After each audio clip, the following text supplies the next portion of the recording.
Hi everyone, it's Richard and this is the Teacher in the Community, School Culture and Organizational Leadership. In this session, we are going to learn about the School Community Partnership. At the end of the session, you are expected to explain what School and Community Partnership means. Second, explain the legal and sociological basis of school community partnership and cite examples of school community partnerships.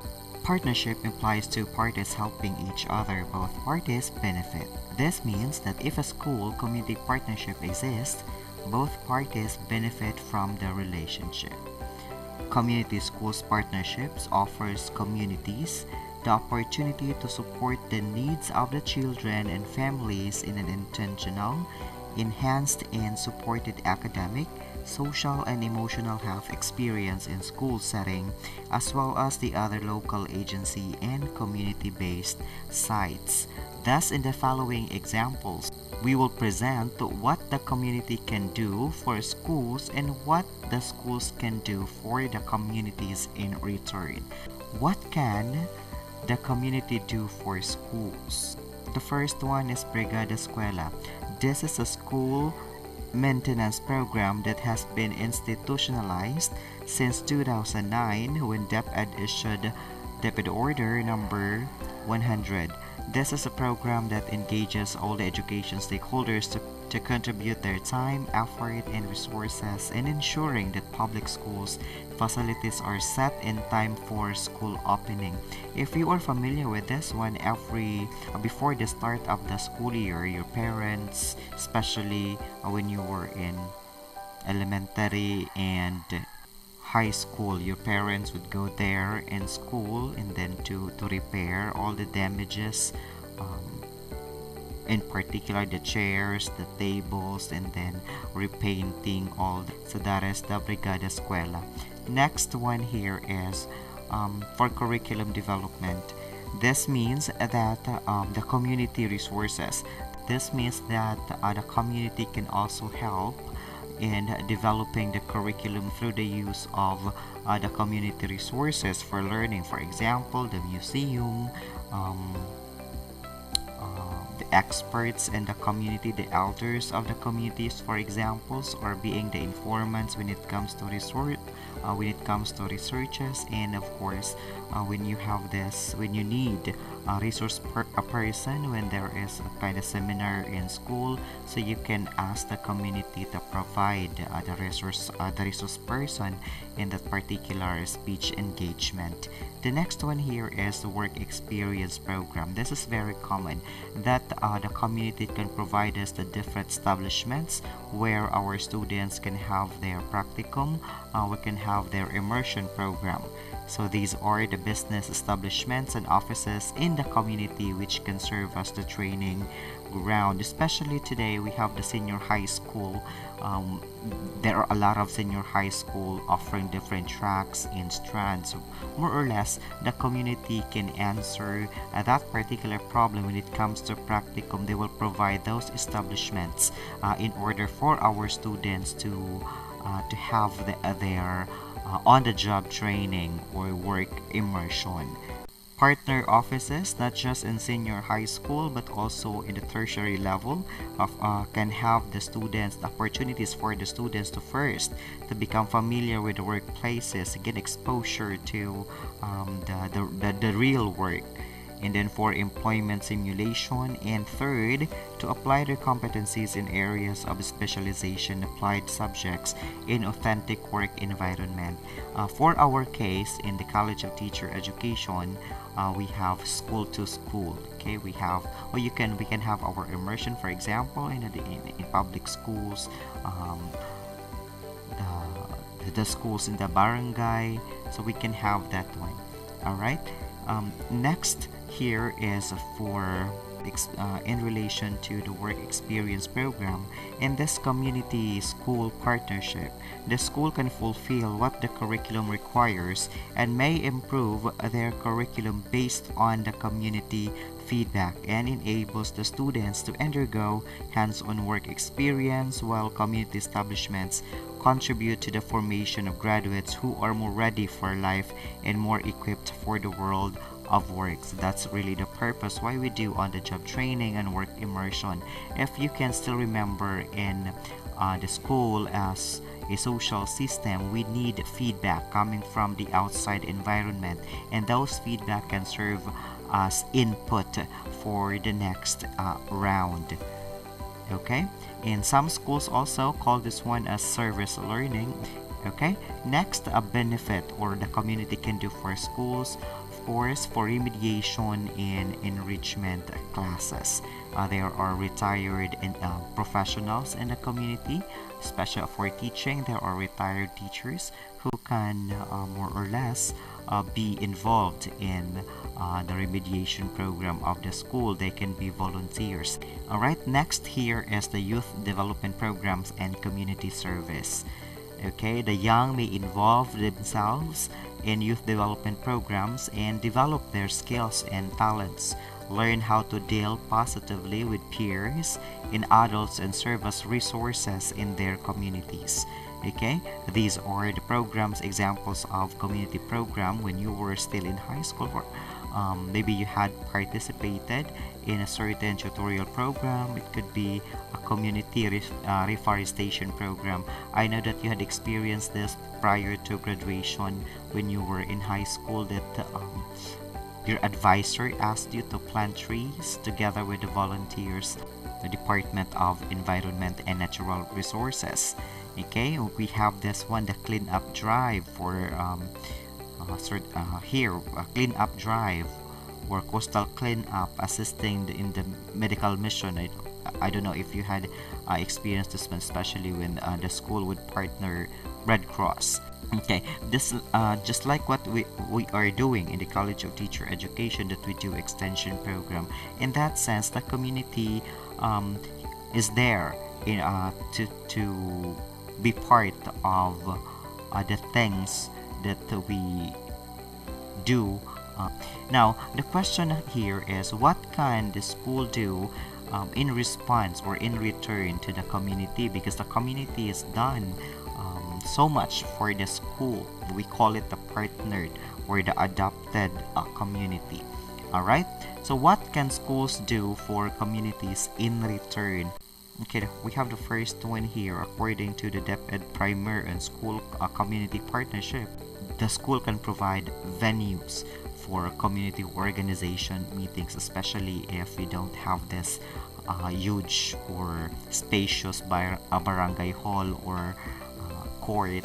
For example, in your barangay or in the community, you can utilize the classroom, for example, the school for your organizational meetings. And it happened in the remote areas in our country, that the school can serve as their venue for their meetings. Next here is school used as polling place or venue for medical missions. This is very common, and of course, especially when it comes to elections, not just in the community, no, but with it, for even in the national, and that the school is really the venue for collecting or casting the votes. Okay, the precinct are the schools, more or less. Okay, and then the next one here, school used as evacuation center. Of course, when it comes to typhoon, flooding, whatever calamities, the school is the number one. Okay, especially if your locality or your barangay, your municipality doesn't have this spacious evacuation center or no evacuation center at all, we can utilize the school as our evacuation center. And it happens every time when there are calamities. Okay, and it could be that our school resources can be used for skills training for parents and out of school youth. Okay, if ever the community has this program and then they don't have the resources, for example the kitchen, they don't have the computers, they can utilize the resources of the school in order to carry out that particular program in the community. So as you can see, there is really the mutual benefit of the school and community partnership. Okay, for example, if there are liga, no, liga sa barangay, for example, for fiesta, they can utilize the school resources, the court, the basketball court, or the court for that particular liga. If the barangay cannot provide, because there are barangays that they don't have this basketball court or court that can host their game, so maybe they can borrow the school facilities. Okay, so what are the basis for this one? What are the basis why we do this or school community partnership? First, for sociological basis, according to functionalist theory, if you can still recall, that it states that institution must perform their respective functions for the stability of the society. Other institutions must come in if one institution fails to do its part for the community.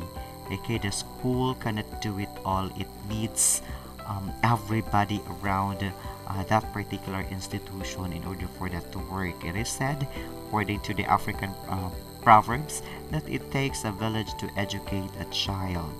It has to work in a partnership with other institutions. In the school as the social system, as what we had discussed, that we need the external environment, the feedback from the external environment and all the system around the transformational process in order for us to work in educating the young. Okay, so it has to work with the other institution in the community, such as the church, the government organization, the local government organization, the non-government organizations. And then with that one, with the breakdown of families, the school face greater challenge in educating the young. We are a term that the school is really the second home of the child. So if you can still if you have watched the movie Freedom Writers, there was the student there that mentioned that in room 203, this is the only place that I can feel that I have a family. So we have to develop that culture that the school is the second family. If ever there will be things that happened, bad things that happen in the family, make sure that the school can somehow fill in the role that supposedly the family, the role of the family. Okay, aside from sociological basis of supporting this school and community partnership, we have also a legal basis based on the law. It is no wonder why even our laws support a school community partnership. We have here the RA 9195, or the Governance of Basic Education Act, Section E10. Explicitly states that one of the responsibilities of school heads is establishing school and community networks and encouraging the active participation of teacher organizations, non-academic personnel of public schools, and parent-teachers community association, if you are familiar with PTA. Okay, it is also stated in Section 3 of this particular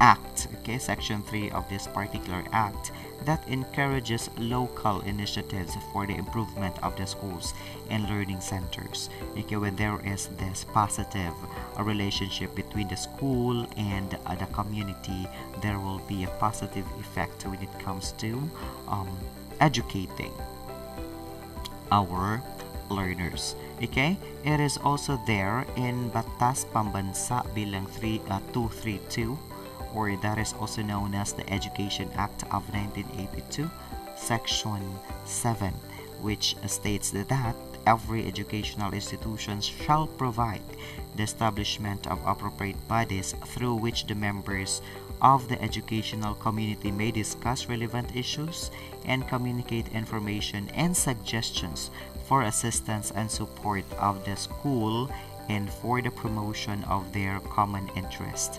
Representatives from each subgroup of educational community shall sit and participate in these bodies, the rules and procedures of which must be approved by them and duly published. This is also, we have also this Act, or Republic Act 85 525. This is also known as the Adapt a School Program Act, which allows private entities to assist the public school, whether elementary, secondary, or tertiary, but not limited to the areas of the staff and faculty development for training and further education, construction of facilities, upgrading of existing facilities and resources, the provision of books, publications, and other instructional materials, and of course, the modernization of instructional technology. So if you have observed that there are private sectors who are really donating, okay, resources when it comes to donating resources, especially in public schools. I can still recall that my school, or my alma mater, I was in high school, really was one of the recipient of this ABS-CBN corporation. They give computers, photocopiers, risographing machines in order to fast track the making of modules. Also, we have this law that really encourage or has this inclusion of the school community partnership. It is also found in the Philippine Education for All, or EFA 2015 plan, that the schools shall continue to harness local resources and facilitate improvement of every sector of the community in the school improvement process. So as you can see, we have some basis in order to prove that school community partnership is really useful, and it could help, okay, in the facilitation of education in the country. Okay, so as a summary for this one, school and community partnership means school head, the teachers, the learners, the parents of the learners, and the non-teaching personnel working together with civic and religious leaders, alumni, and their parents, non-government organizations, government organizations for the good of the children. Have to remember the African proverbs that states, "It takes a village to educate a child." And that will be all for the school community partnership, and I hope to see you next time.